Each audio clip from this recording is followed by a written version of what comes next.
Hi everyone, Kevin here. So today's video we're going to talk a little bit delve a little deeper about the Mawashi Kiri, which is our turning kick, roundhouse, round kicks. There's all different names from it based on where it's translated from, what style it is, okay? But the main thing is it's telling the same thing, right? Which is the kick where it's come from here and turning to the side. It come from back leg, front leg. The main thing is it's between the side and gently on top of the leg somewhere, okay? So it's either say instep, which is top of the foot, or onto your shins, okay, which is generally where we tend to kick for our stuff, okay, at least for getting a little bit more power coming through. But we'll go there in a little bit further. When it comes to this kick, the main thing you have to realize is it's mostly about swinging your body and getting that leg into place. Now, unlike, say, pushing leg movements, like going for a straight lunge or a front kick, this is all about swinging in a whip-like motion and whacking your leg into your target. Now, a good example, and something that you've probably seen me use in class, is if you get a stick, okay, get a big baseball bat, I don't care, right now I have a big blue Pluto.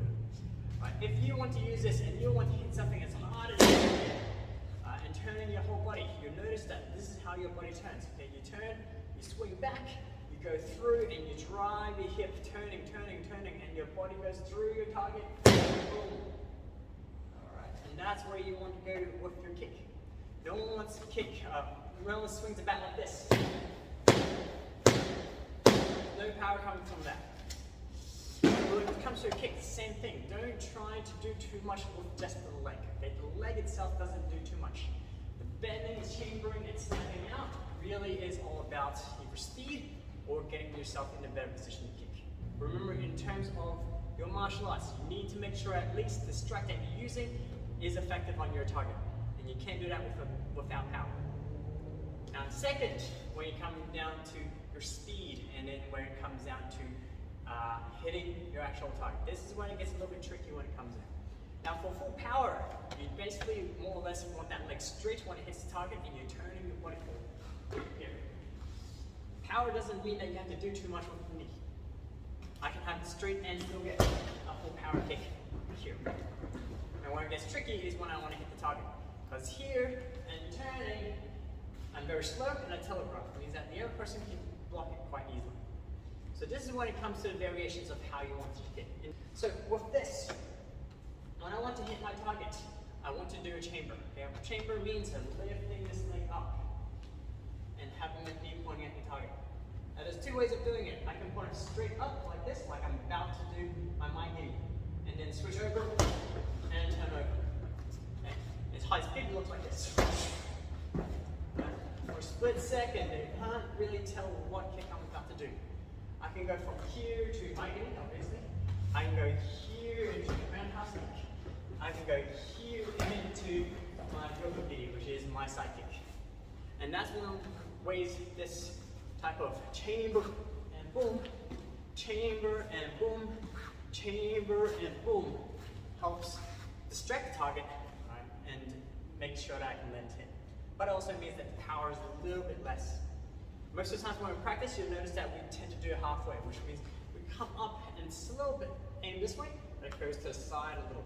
Gives me a little bit more momentum and a little bit more torque to go through my target. Next thing is the angle approach.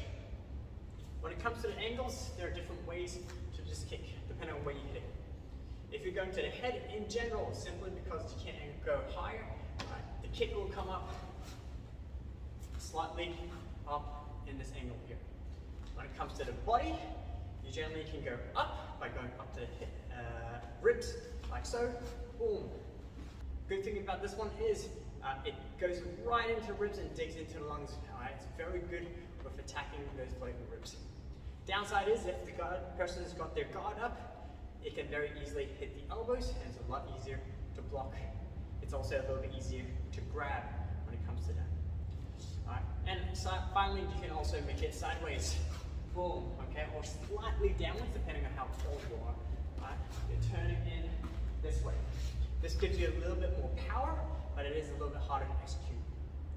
And finally, you can go for legs, which in Goju-Ryu is generally where our target is. Okay? We don't very often kick above the chest. We generally go for either waist level, hip level, or going down towards the legs. So for leg kicks, two ways of doing it. You can once again do fast, going upwards, boom, this way. And you notice that sometimes I'll pull my toes up just to get my shin in alignment, but I'll go through that a little bit later in the later video. But you can also come in once again sideways, but you can also cut downwards. Boom, this way. Cutting down means I can land perpendicular to my leg a little bit better. It does more damage, it does more force, and this is also the way that you'd see, for example, Muay Thai and maybe kickboxing. So those are little basics when it comes to that. Finally, last thing is where you're contacting and contact surfaces. There are three ways you can contact with a Mawashi Giri. You can go with very typical, which is going to instep top of the foot. Where you hit here, it gives you the most range and gives you the most speed. It's also a little bit easier, but it's also the weakest, simply because when you go on top of the foot, there's a lot of little small bones here. If you're not conditioned well, even if you're very conditioned, there are very small bones, very long, thin bones. You hit this really hard, it's going to hurt, okay, and you might even break.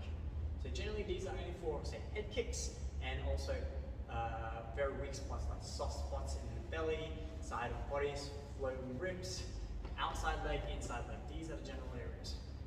Next, which is the general main kill for us, is the shin. When we come for the shin, we are generally looking at the last third of the shin, but you can generally use the whole shin depending on how well you're conditioned. So this one gives you more power, and it hurts a lot more.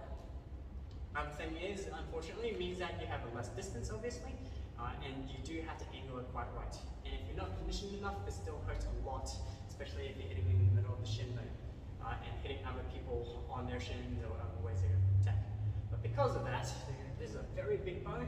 I can pretty much attack anywhere that I'm comfortable with my conditioning, okay? Because the shin bone is very, very strong. Not a lot of things you can do to it that's going to really snap that badly. The last place you can go, which takes a little bit more effort, is going for a toe kick or ball of the foot, really. It's the same as you do for my giri, which you pull your toes up and hit. You can also use this technique, come in this way, and using the top of the foot to kick as well. Downside, good thing for this one is that it does give you all that distance. It is a little bit stronger than you use for the top of the foot. Downside is you have to get the angle right. Okay? If your toes aren't very flexible, like me, and you can't pull it back very much, when you hit, if you hit at the wrong angle, you're going to hurt your toes. And especially if the person is moving around, this becomes a lot harder. But it does give the extra penetration, because if someone's blocking it and arms are out, that foot can still travel around and hit your target. Any of the other options, instep or shins, once they block it, alright, something's in the way, it doesn't wrap around.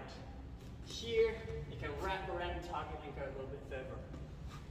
You can also use it as a secondary by using here, miss, you go for a shin. Shin hits, I can then use this to pull and use it for sweep. Alright. Anyways, that's a little short video. We will go through this a little bit more as we go along.